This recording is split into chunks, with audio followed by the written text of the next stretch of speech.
June 6, 1944, 3 in the morning. In a house at 35 Crespigny Road, North London, a man sits at a radio transmitter. He has an urgent message for his handlers in Germany. Allied forces hit the beaches hours ago. The invasion has begun. He transmits. Silence. No one answers. He waits. 5 hours pass. The man waiting is not a soldier, not a trained intelligence officer. His only formal degree is from the Royal Poultry School of Arenas de Mar. His name is Juan Pujol Garcia, and he is about to save D-Day by doing the only thing he has ever been exceptional at: making things up. Before the war, Juan Pujol Garcia was a dreamer. Childhood photographs show him covered in bandages after acting out wild adventures. He crashed his tricycle through plate glass windows, nearly decapitated himself while lost in fantasy. His imagination, he would later explain, controlled his brain. He was powerless to stop it. When the Spanish Civil War began in 1936, he was managing a poultry farm. By the time it ended, he had somehow fought for both sides without firing a single bullet for either. He emerged with a hatred of totalitarianism and one very specific ambition. He wanted to start a personal war with Hitler, and he wanted to fight with his imagination. 1941. Pujol approaches British authorities in Madrid. They reject him. He tries again in Lisbon. Rejected. A third time. Rejected. He has no training, no connections, no qualifications. British intelligence has no use for a chicken farmer with delusions of espionage. So he does something unthinkable. If the British won't hire him, the Germans will.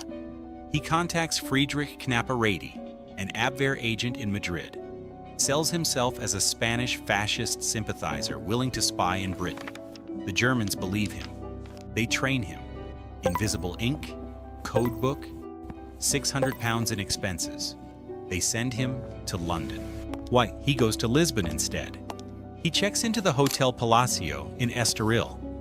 From his room, armed with a Spanish-language tourist guide, a British railway schedule, and magazines from the Lisbon Public Library, Juan Pujol Garcia begins sending intelligence reports from London, a city he has never visited.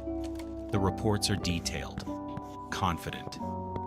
He describes troop movements, naval deployments, defensive installations.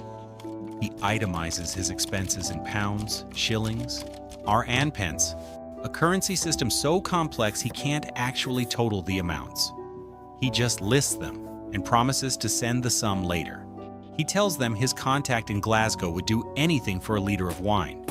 Anyone who knows Scotland knows they drink whiskey. The Germans notice none of it. They believe every word. But the British are reading his messages. They intercept them through Ultra, their communications intelligence program. And the reports are so detailed, so credible, in that MI5 launches a manhunt. They are hunting for a German spy operating in London, a spy who doesn't exist, reporting from a city he's never been to, from a hotel room in Portugal. February 1942. The Allies finally realize what's happening. This isn't a German spy in London. This is someone pretending to be a German spy in London, while sitting in Lisbon, inventing the entire thing. Someone good enough to fool both sides at once. They bring him in. April 24th, 1942. Pujol lands in Plymouth. 2 MI5 officers meet him at the docks. They give him a code name to reflect his talent, Garbo, after Greta Garbo, the best actor in the world. They pair him with Tomás Harris, a Spanish-speaking officer. The official history would later call their partnership one between 2 exceptionally gifted men. They move Pujol to the safe house in Hendon, and from that unremarkable 2-story house with a small back garden, Juan Pujol Garcia begins building a fiction elaborate enough to fool Hitler. For 2 years, he and Harris write 315 letters to the Germans, averaging 2,000 words each. By 1944, Pujol has invented 27 sub-agents, a Venezuelan in Glasgow, an indiscreet American sergeant, a Welsh nationalist leading a fascist group called the Brothers of the Aryan World Order.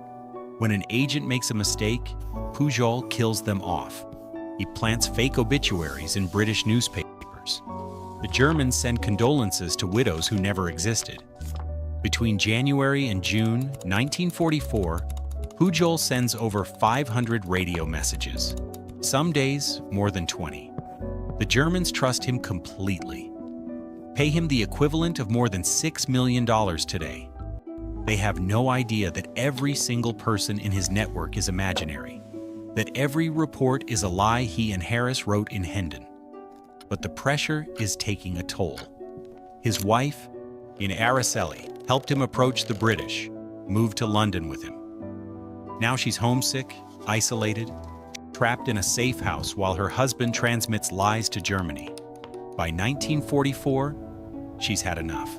She flies into a rage, threatens to go to the Spanish embassy, threatens to blow his cover. MI5 stages his arrest. They blindfold her, drive her to an interrogation center. When they remove the blindfold, her husband is there. Unshaven, prison clothes. She bursts into tears, begs for his release, promises she'll never threaten again. It works. But the marriage is over. The man who is fooling Hitler can't save his own family. June 5th, 1944. The Allies tell Pujol the invasion is coming. He arranges for German radio operators to be listening during the night. At 3 a.m., he begins transmitting. His message is urgent, critical, time-sensitive. No one answers. 3 hours pass, 4, 5. At 8 a.m., the German operators finally respond. And Pujol is furious. And that fury, that wounded professional pride, is about to save everything. He sends them a message, tells them he is disgusted. In this struggle for life and death, he cannot accept excuses or negligence. Were it not for his ideals and faith, he would abandon the work, having proved himself a failure. The Germans are stunned, apologetic. They have let down their best agent. They listen. And because of the delay, Pujol now has more operational details from Normandy to include. He transmits for 129 minutes. The Germans believe every word. 3 days later, June 9th, Pujol sends the message that will change the war. It's long, urgent. He demands immediate transmission to German High Command. The message is simple. Normandy is a diversion. The real invasion is coming at Pas de Calais, 150 miles northeast. It will be led by the 1st United States Army Group under General Patton. Troops from that army haven't participated in Normandy. They're being held in reserve for the real attack. German High Command receives the message. 2 days later, they respond. All reports from Arabelle have been confirmed without exception. They are especially valuable. Here's what they don't know. The 1st United States Army Group doesn't exist. It's plywood and canvas, photographed by German reconnaissance. And General Patton is commanding a ghost army. And because Juan Pujol Garcia has spent 2 years making the lie so detailed, so persistent, so real, German High Command keeps 2 armored divisions and 19 infantry divisions at Pas de Calais, waiting for an invasion that will never come. The Allies hoped the deception would buy them 2 weeks. It holds for 7. July 29th, 1944. Juan Pujol Garcia is awarded the Iron Cross by Adolf Hitler for his extraordinary services to Germany. 4 months later, he receives an MBE from King George VI. The war ends. With MI5's help, Pujol fakes his death from malaria in 1949, moves to Venezuela, opens a bookstore in Lagunillas. His wife and children are told he's dead. They believe it. His children will believe it for 35 years, 1984. A British historian tracks him down. On June 6th, the 40th anniversary of D-Day, Pujol travels to Normandy. At Omaha Beach, veterans line up to thank him.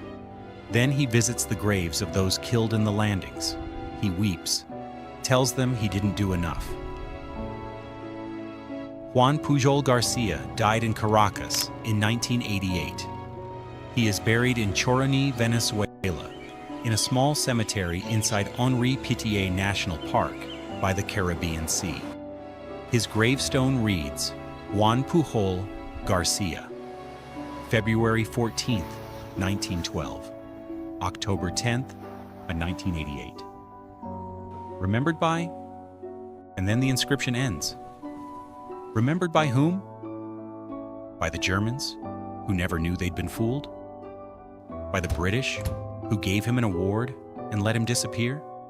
By his children, who believed he was dead for 35 years? He remembered them, the men at Normandy, standing at their graves 40 years later, weeping, saying he didn't do enough. Not the Iron Cross, not the MBE, not the history books, the men who lived.